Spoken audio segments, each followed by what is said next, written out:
Recuerden que cantidad de movimiento pues, es lo mismo que momento lineal. Entonces, si me escuchan mencionar las dos palabras o las dos maneras de decirlo, pues me refiero a lo mismo, ¿verdad? Momento lineal o cantidad de movimiento. Bueno, entonces habíamos visto ya un ejercicio, ¿verdad? Sencillo, un ejemplo sobre la aplicación de lo que era, pues, el teorema del impulso, ¿verdad? Relacionado con el cambio de momento lineal. Entonces recordemos que, pues, la cantidad de movimiento es el producto de la masa por la velocidad, ¿verdad? Y lo habíamos, pues, también comparado con lo que era la energía cinética, ¿verdad? Bueno, entonces, el objetivo, pues, de ver este tema es porque la cantidad de movimiento eh, es una herramienta importante para poder resolver problemas de colisiones o choques. Entonces, eso es lo que vamos a ver el día de hoy, ¿verdad? Cómo aplicar esos conceptos que vimos ayer a la parte de colisiones, ¿verdad? O choques. Entonces, veamos esa parte.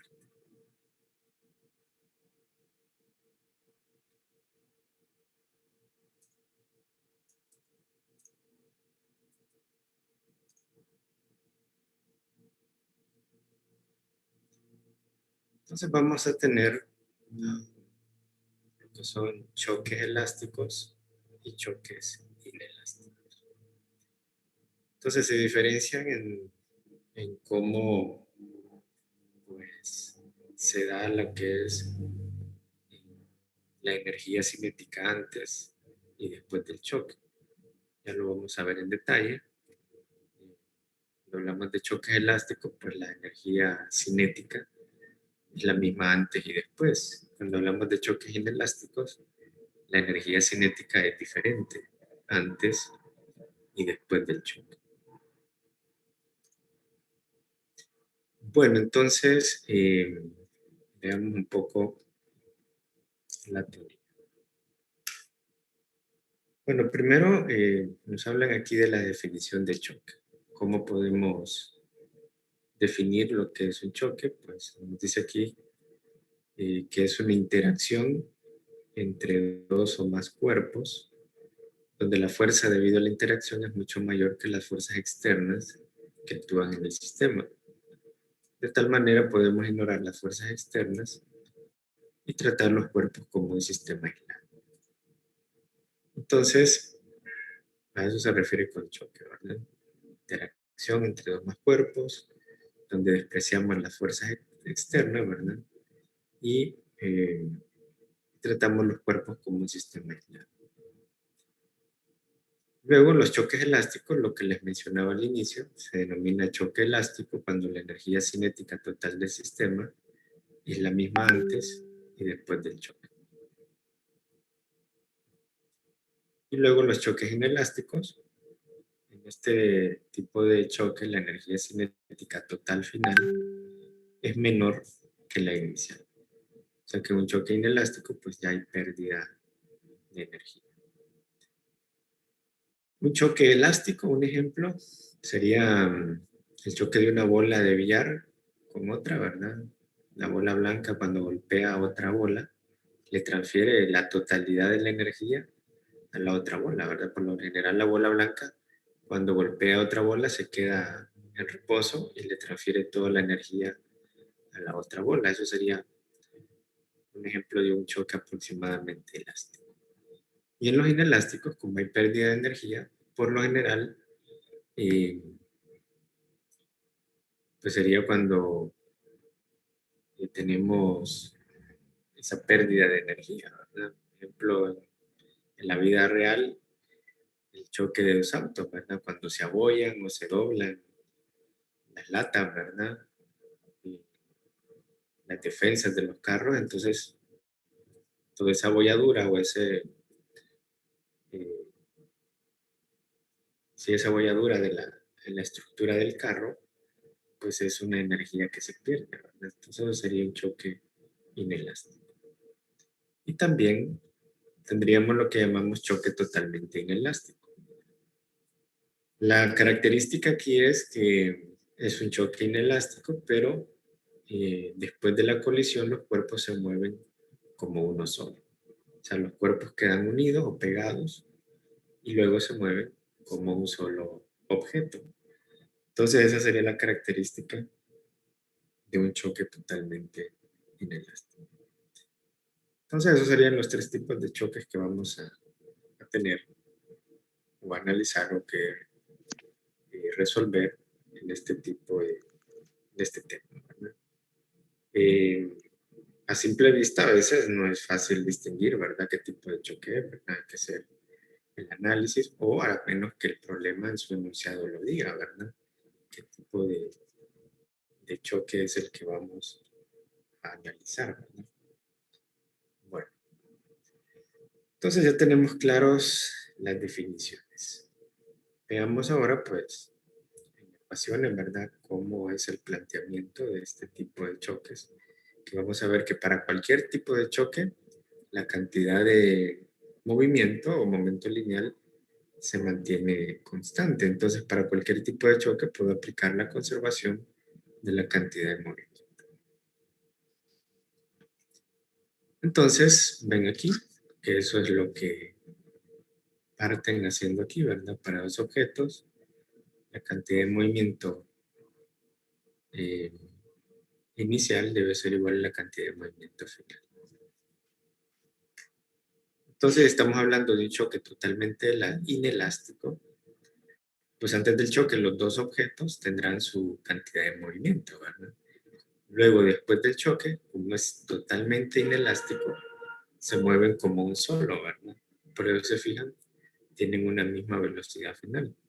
Porque se supone que el objeto A y el objeto B quedan juntos y se mueven juntos después del choque. Entonces tendrán una velocidad final común. Entonces ven ahí las relaciones de velocidades. La velocidad final es igual a la velocidad final de A igual a la velocidad final de B. Y lo expresan aquí en términos ya de componentes, ¿verdad? Siendo que estamos a lo largo del eje. Entonces, en un choque totalmente inelástico, la energía cinética final entre la inicial es menor que lo que mencionábamos anteriormente, ¿verdad? Hay pérdida de energía. Entonces, esa sería la característica de un choque inelástico o totalmente inelástico. Entonces, con la relación de energía cinética, puedo darme cuenta qué tipo de choque estamos analizando.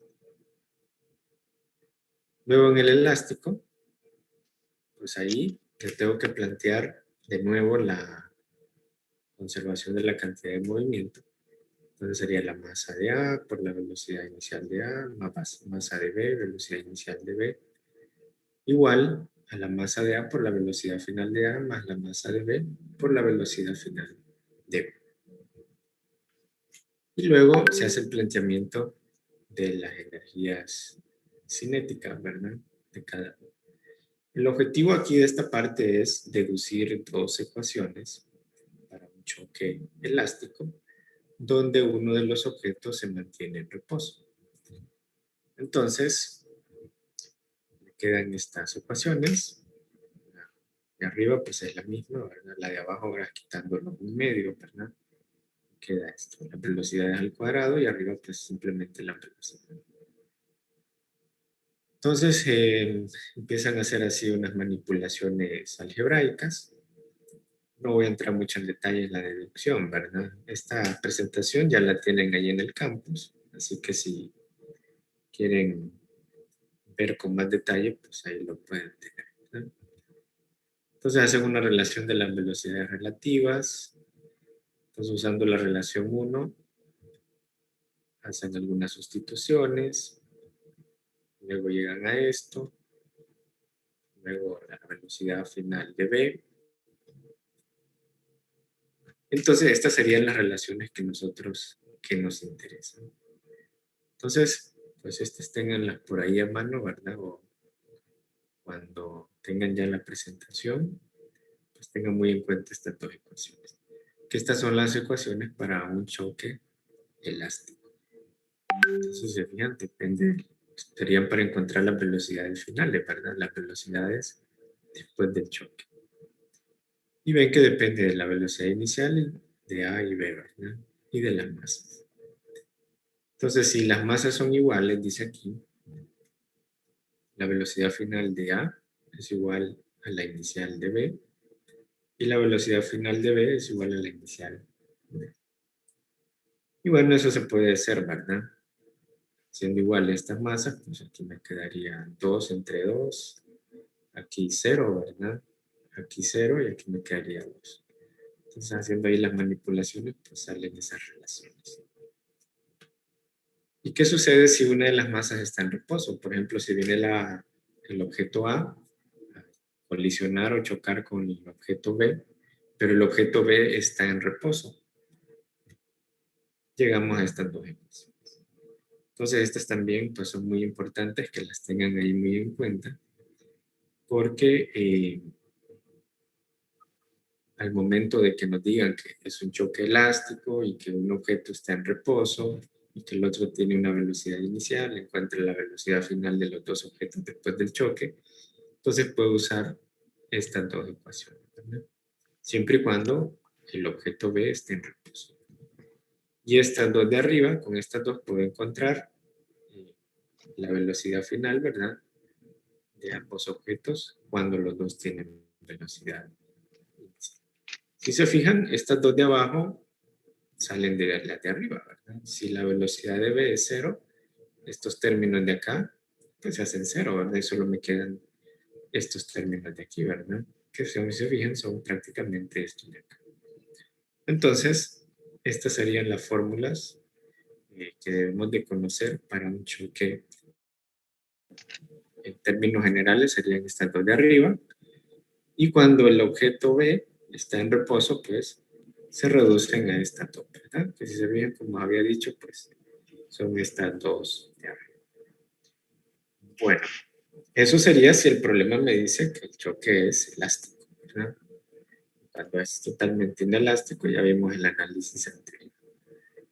Pero a veces el problema no lo dice, ¿verdad? Entonces, simplemente nos queda aplicar lo que es la conservación de la cantidad de movimiento.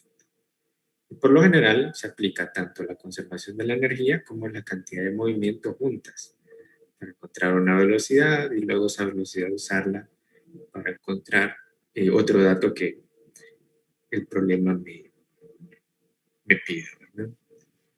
Entonces, esa sería pues la teoría que tendríamos con respecto a los choques elásticos e inelásticos. Entonces, veamos un problema para ver cómo aplicamos este nuevo concepto que, como veíamos en la presentación de ayer, pues se aplica, ¿verdad? Para choques en los casos en cuales pues las leyes de Newton pues no son posibles aplicarlas, ¿verdad? De una manera pues tan práctica como sería esta parte de cantidad de movimiento. Bueno, entonces veamos un problema.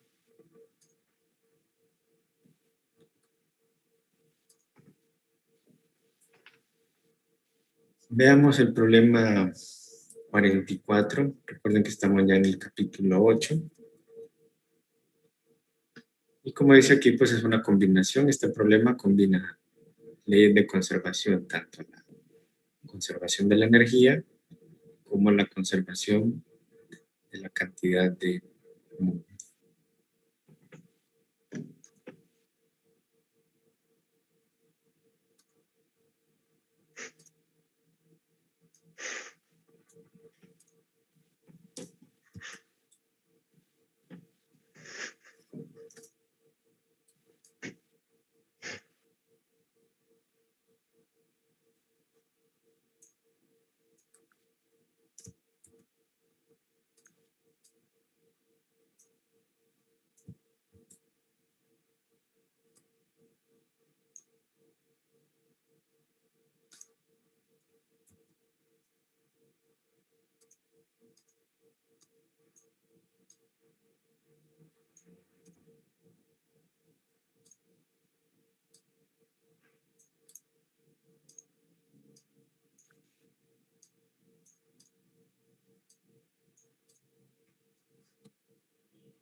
Bueno, entonces veamos qué nos dice el problema.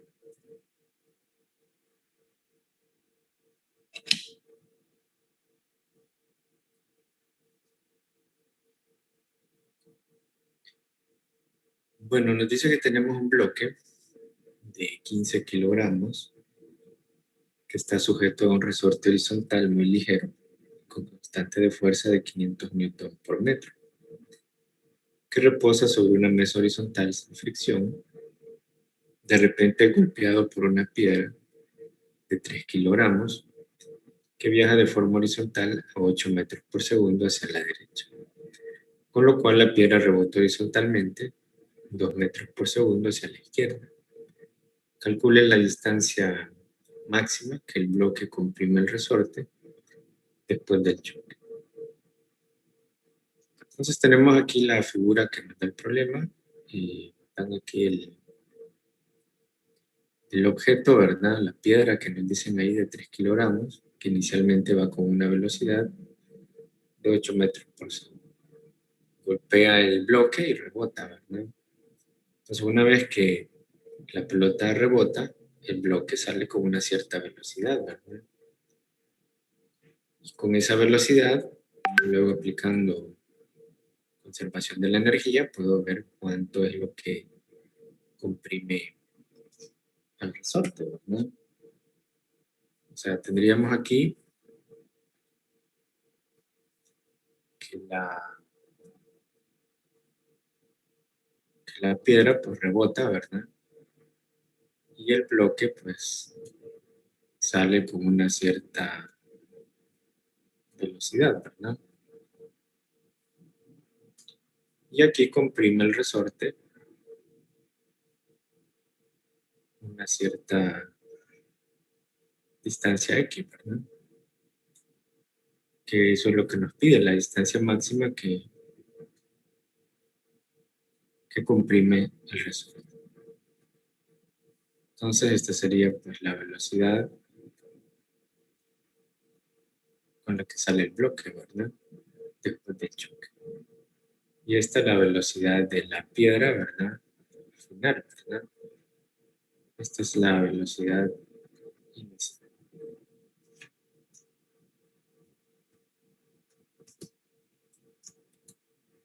Bueno, entonces, primero haríamos un análisis de la conservación de la cantidad de movimiento y luego el análisis de la conservación de la energía para encontrar la velocidad final del bloque. Luego, primero con la conservación de la cantidad de movimiento encuentro la velocidad del bloque.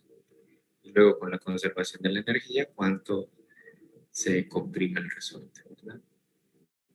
Bueno, entonces si comenzamos con los datos, me da la masa del bloque, que es de 15 kilogramos, constante de 500 newtons sobre metro, y la masa de la piedra de 3 kilogramos, la velocidad inicial de la piedra de 8 metros por segundo, y luego la velocidad final de la piedra, ¿verdad? Que es de 2 metros por segundo hacia la izquierda, ¿verdad? Entonces esa velocidad tendría que ser negativa, ¿verdad? Entonces nos preguntan pues, cuánto comprime el resorte, ¿no? Esta distancia X que hemos definido aquí, ¿verdad? Que sería lo que comprime el resorte. Bueno, entonces lo primero sería encontrar la velocidad con la que sale el bloque, ¿verdad? Después del choque. Entonces, para eso aplicamos la conservación de la cantidad de vuelo.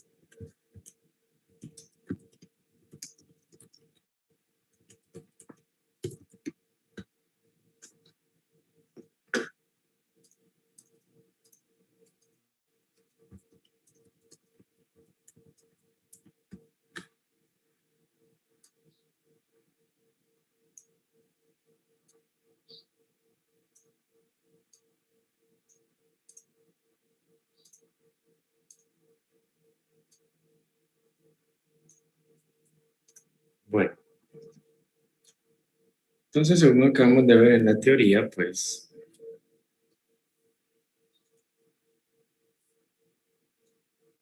sería la cantidad de movimiento inicial igual a la cantidad de movimiento final, ¿verdad? ¿Sí? Recuerden que para cualquier tipo de choque, independientemente qué tipo sea, puedo aplicar siempre la conservación de la cantidad de movimiento. Entonces, al inicio, solo se mueve la piedra, ¿verdad? A una cierta velocidad. Entonces, solo la piedra tendría cantidad de movimiento. Entonces, sería la masa de la piedra por la velocidad inicial de la piedra. Luego, después del choque, se mueve tanto la piedra como el bloque, ¿verdad? Entonces, sería la masa del bloque por la velocidad final del bloque más la masa de la piedra por la velocidad final de la piedra. Entonces, ese sería el planteamiento de la conservación de la cantidad de movimiento. Al inicio, vuelvo a repetir, solo se mueve la piedra. Entonces, antes del choque, solo tengo cantidad de movimiento de la piedra. Luego, después del choque, se mueven ambos, tanto la piedra como el bloque. Entonces, planteo, ¿no? Entonces, la masa, perdón, la velocidad final del bloque es lo que andamos buscando. Este término lo paso al otro lado. Me quedaría masa de la piedra, velocidad inicial de la piedra, masa de la piedra por velocidad final de la piedra. Igual a la masa del bloque por la velocidad final del bloque.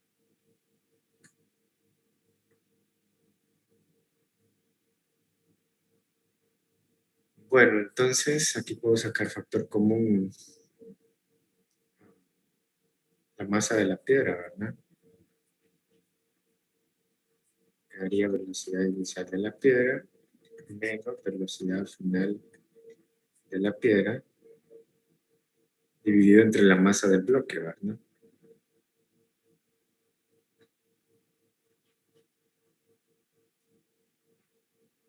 Y eso igual a la velocidad final del bloque. ¿Sí? Bueno, entonces conozco la masa de la piedra, las velocidades de la piedra y la masa del bloque. Entonces puedo encontrar la velocidad con la que sale el bloque. Entonces, velocidad final del bloque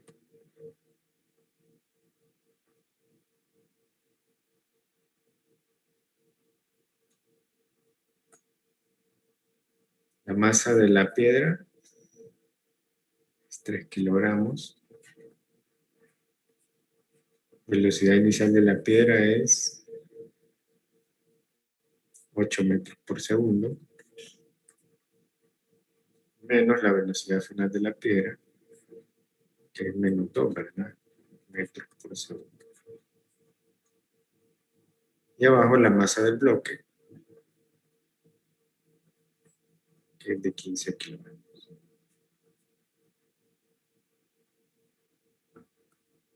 Entonces la velocidad final del bloque, ¿cuánto sería? ¿Cuánto da? 2 metros por segundo. Ok. Aquí es 10, 30, entre 15. Sí, ¿verdad?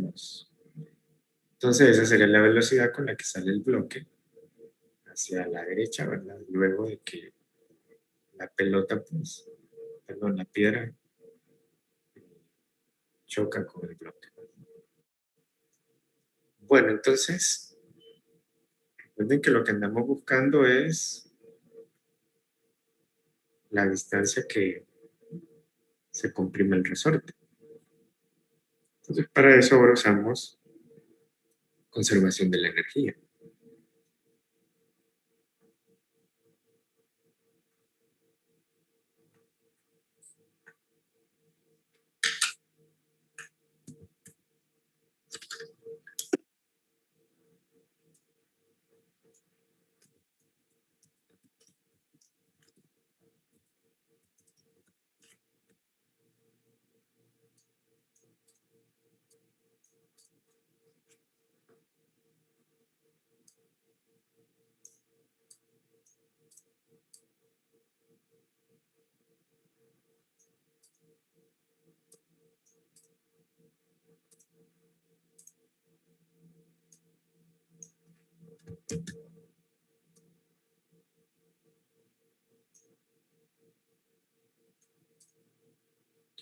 Bueno,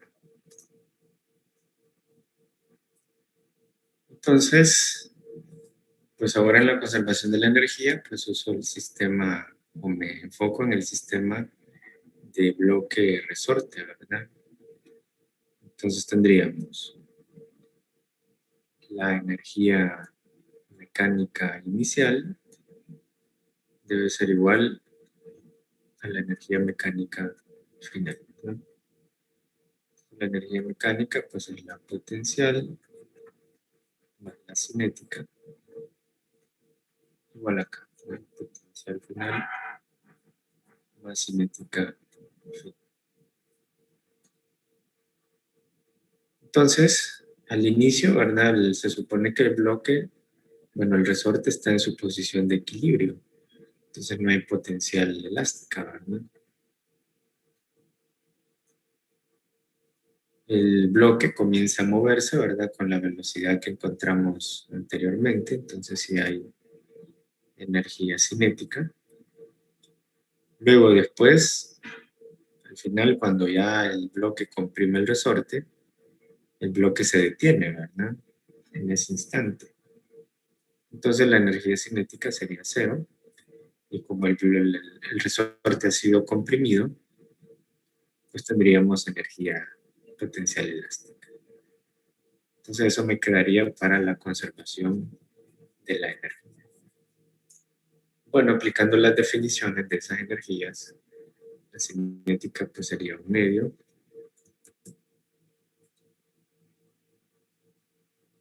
de la masa por la velocidad inicial al cuadrado, igual a la potencial elástica, que es un medio de K por X al cuadrado, ¿no? Entonces aquí puedo cancelar los medios, ¿verdad? Tengo la velocidad inicial, la masa del bloque, la constante del resorte. Queremos encontrar pues la distancia X que se comprime el resorte. Bueno, entonces despejando me quedaría masa por velocidad inicial al cuadrado entre la constante del resorte, ¿verdad? Eso sería X cuadrado. Y bueno, aplicamos ahí raíz cuadrada, ¿verdad? A ambos lados de la ecuación. Entonces X queda raíz de la masa por la velocidad inicial al cuadrado entre la constante del resorte. Bueno, entonces ahora sería sustituir los datos y encontrar ese valor.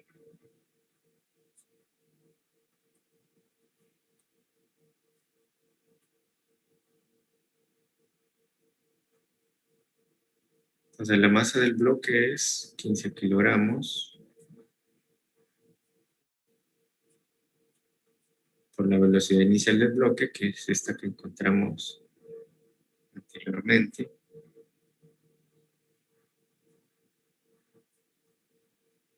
dividido entre la constante, que es 500 newton por metro.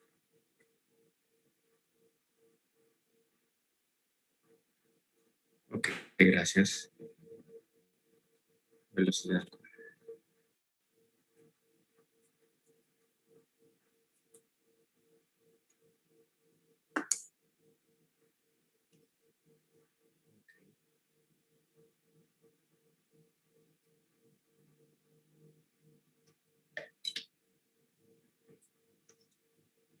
0.35.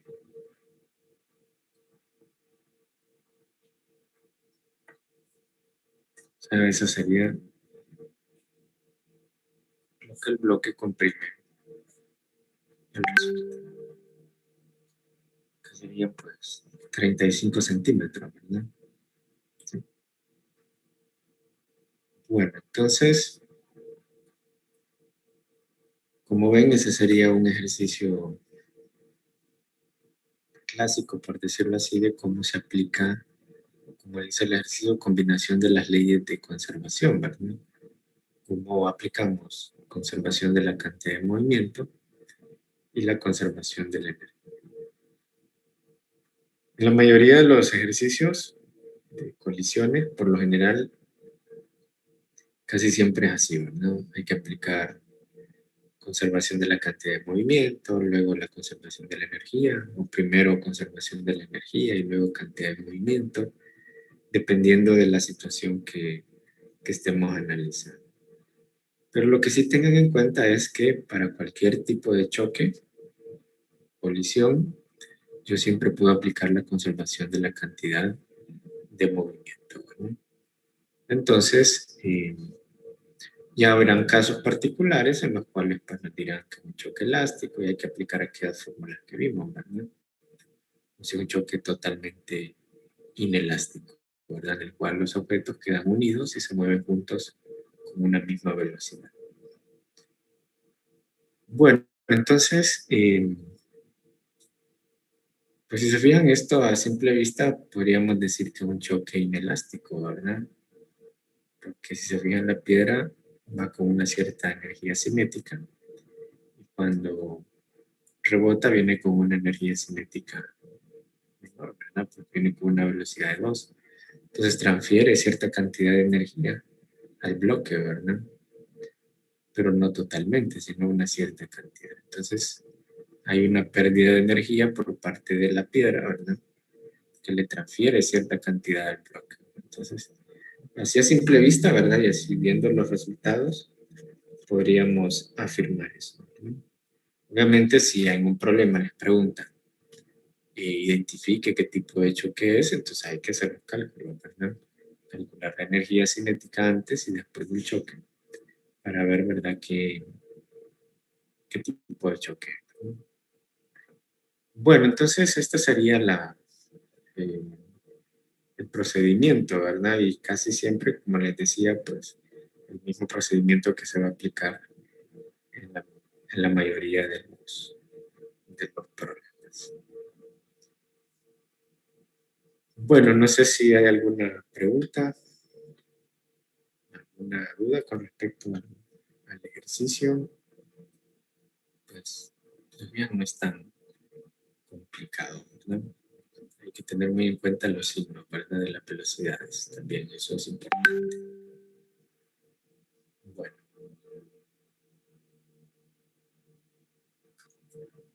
entonces lo vamos a dejar aquí, jóvenes.